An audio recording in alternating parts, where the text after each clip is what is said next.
Hey, welcome back everyone. Got a new project starting this morning. This porch behind us, as you can see, is sagging and needs to be rebuilt. So we are basically copying what is there, but rebuilding it better. Plans have been approved. This is a local historic district, so there were some extra reviews, but we are good to go. And we are getting started this morning by taking things apart. So let's take a look close up at some of the details and then we'll get started. So you can see the main problem here is this whole corner has sagged down, taking the porch and the column and the roof with it, and also has pulled it away from the brick here.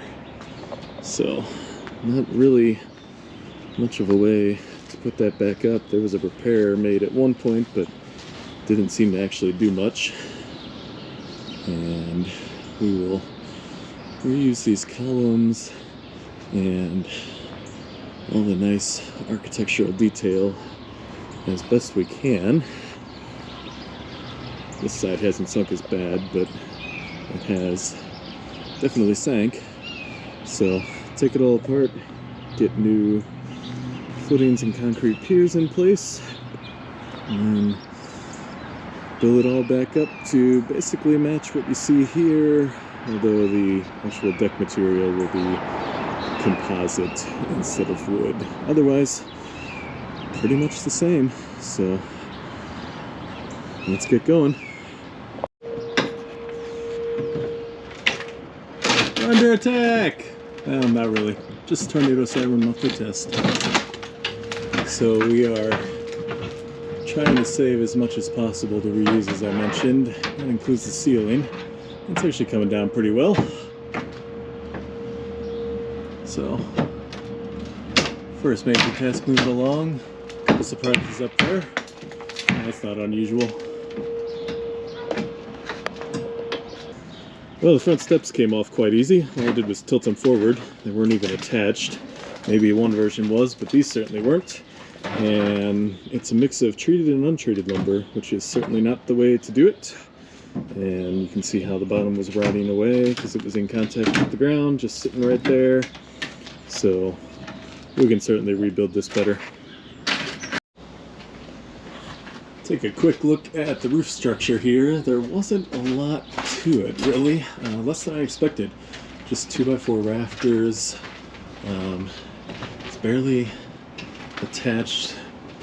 We didn't realize the bay actually projected in there. That wasn't in the plans, so we'll have to work around that. But it should make it pretty easy to take it all down.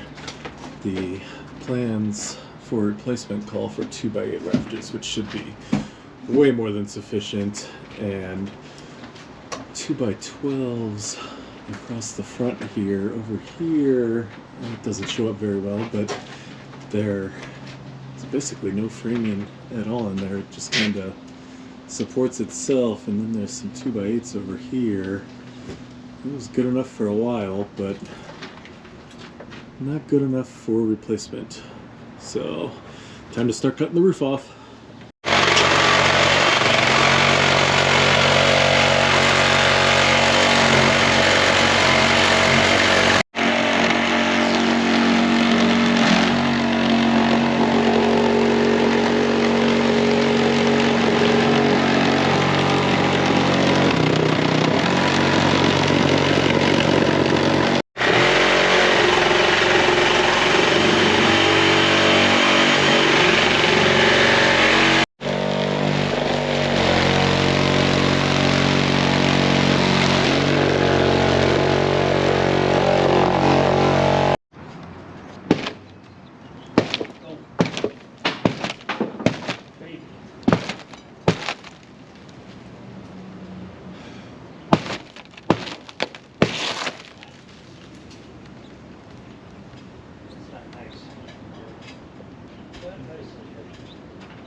End of the first day, got most of the roof down. So, start cleaning up our mess tomorrow and start taking down the rest.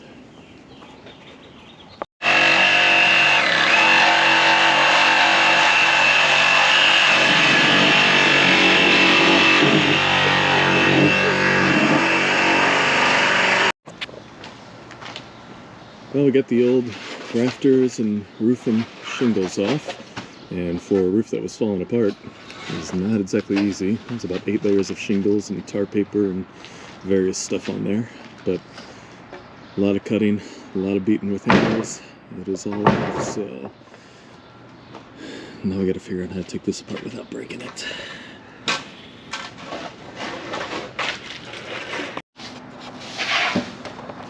Well, we are most of the way along, getting the detail work off. It didn't come off quite as I expected, but it is coming off. So it will be able to be reused once it's all cleaned up. There's a lot of paint on it, but there were definitely squirrels in here. A lot of nesting material. Then just this to go. So once we got the architectural elements taken apart, the columns came down super easy because the bases were rotting away, so all we had to do was tilt them over. So at this point we just need to cut up, and once that is cleared away, we will start digging some holes.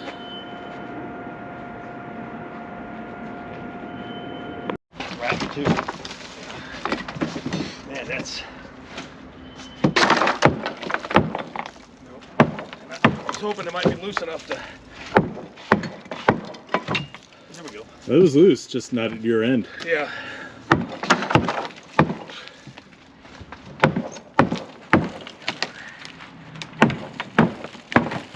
Yeah, out here, somebody needs to sweep this place. If we had a super sucker, we could just suck it right up. So these are all up.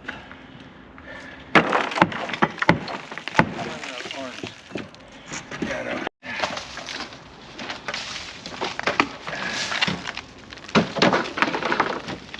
Oh, the whole section. Half the porch. Quick and easy disassembly. What's not to like?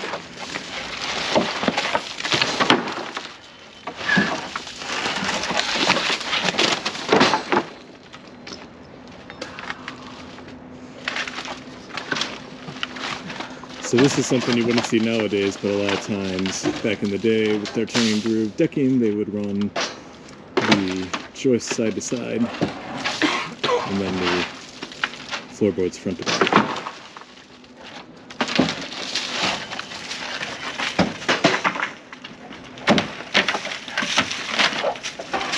Shouldn't be able to take a deck apart like that.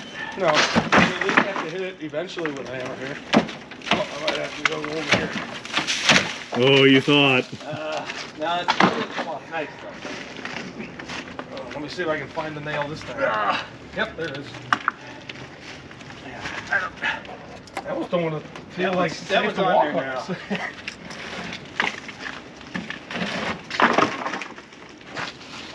I was waiting for us to just crash through the deck at some point, just doing the demo.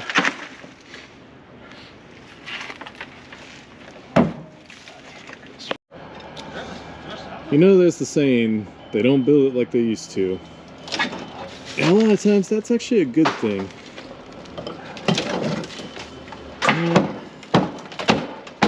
Not a lot of good stuff going on here. To be fair, it sort of held itself up for quite a while, but random supports, double boards that don't go all the way across. I don't know. This whole corner just falling apart, and they covered over with new trim. We can definitely rebuild it better. Not entirely sure what was going on here. Splice there, splice there, splice there. At least some of it was over the post, sort of. But almost done taking the deck boards off already. This is not taking long. They tried really hard. I don't think they accomplished anything, but they at least tried. They had no extra wood on this job. That is a pretty solid use of scraps right there. Well, it took us a little while, but we figured out why the porch was sinking. Had a flat tire. Well, maybe that wasn't the real cause, but this may be the real cause. There was a little blob of concrete under the post and column in the corner here, and I suspect that was added later when some repairs were made, and there was nothing below it, so maybe there were some bricks under there at some point. Either way, not a lot. So we are going down 36 inches according to the plans and have a big footing to go in, so shouldn't have that problem again. Well, the initial excitement of what we thought would be easy digging for the new piers was a bit of a letdown. There is a 32 by 32 inch concrete pad, 6 inches, 8 inches thick, something like that, about 12 inches deep. So we will probably use the power of hydraulics to help us get that out. It is bigger than what we need. That's all right. 2 by 2 is the bottom of the footing. Here's the other middle. I don't know if we're gonna have the same thing here. That just popped up. And then down here at this end, popped the top off and found concrete immediately. So what that means is to be determined. But at least down here, I think we can get this out of the way pretty easily and then move on to digging 3 feet down. So we'll find out soon.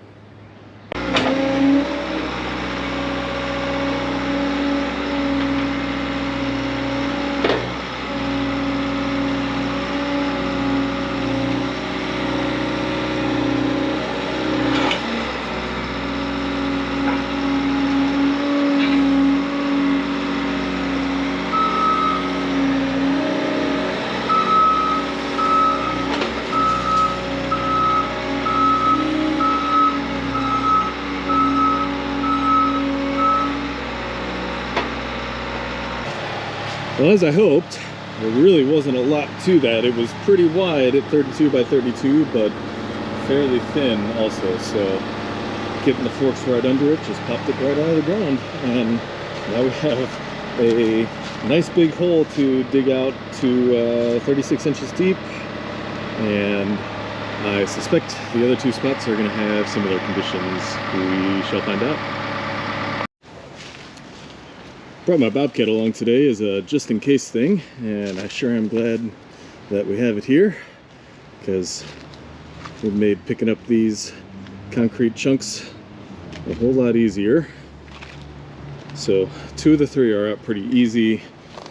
This one we're probably gonna have to break up because it is under the concrete that remains. So we'll see how we want to approach that, but I think if we chip it away, this one's a little deeper, maybe 10 inches thick, but we'll probably just have to go at it and break it up, and we'll see how that goes.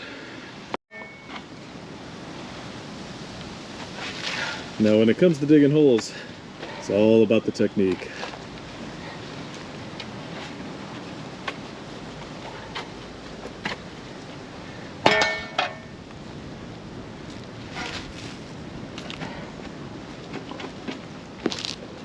So we got the other 2 good to go.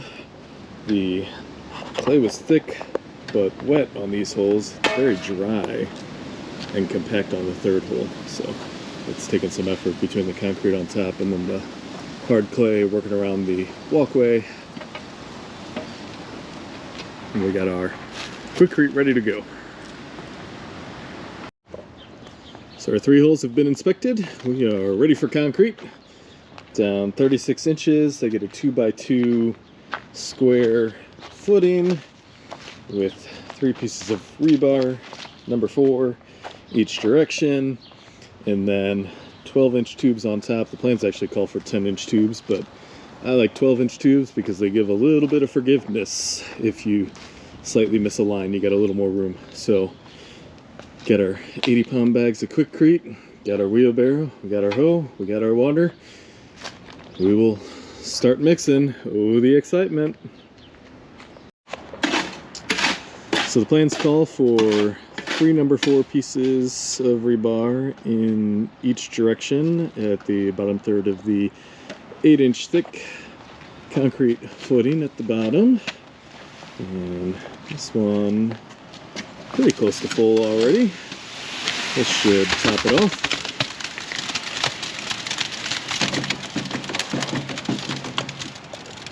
We are back the next morning. Concrete down in the holes got hard. So now we need to put our tubes on top and get to our final height. And we got our first one cut off to the height we want, and then we'll just match as we go along and put the tubes down, backfill, that'll hold it in place, fill them up, nice and simple. We are moving along, got the first pier filled in, and on to the second. Definitely got some more backfill to go on that, but got the concrete mix, so start filling, keep the progress going. And next up is getting this guy lined up in the exact right spot. We used to just flatten off the top of our piers, and then a couple years ago, I guess, I noticed this chamfer tool that you can just use the tool to put it in the concrete instead of trying to put a chamfer ring in your form or something like that. So that is what we do nowadays. Gives a cleaner look to the side and less of a chance of chipping. Probably not really a problem in this case anyway, because you're never even going to see them, but I like even what you can't see to look nice. Had a little delay on the site here after we placed the concrete in. 2 days later we had about 4 to 5 inches of snow, and it has now melted off. Didn't affect the concrete because that had enough time to cure before the cold arrived. Just slowed us down working. So now we'll take the tubes off and get backfilled with this nice wet clay that's probably going to be a sticky mess. We have the piers unwrapped and some backfill going. It turned out pretty well. Nice and straight. Hopefully right where we want them. We're going to find that out soon enough. So the backfill's actually not too gooey, so that's good. Get this leveled out and proceed on to the next step. That's a wrap on demolition and putting the piers in place. As you can see behind me, we have our lumber here for the next work of framing up the first floor. So you'll be able to tune into the next video and watch us put that together. Hopefully it all goes well. So thanks for watching. We super appreciate your support. We'd love to have a like and a subscription if you haven't already done so, and we will see you on the next video.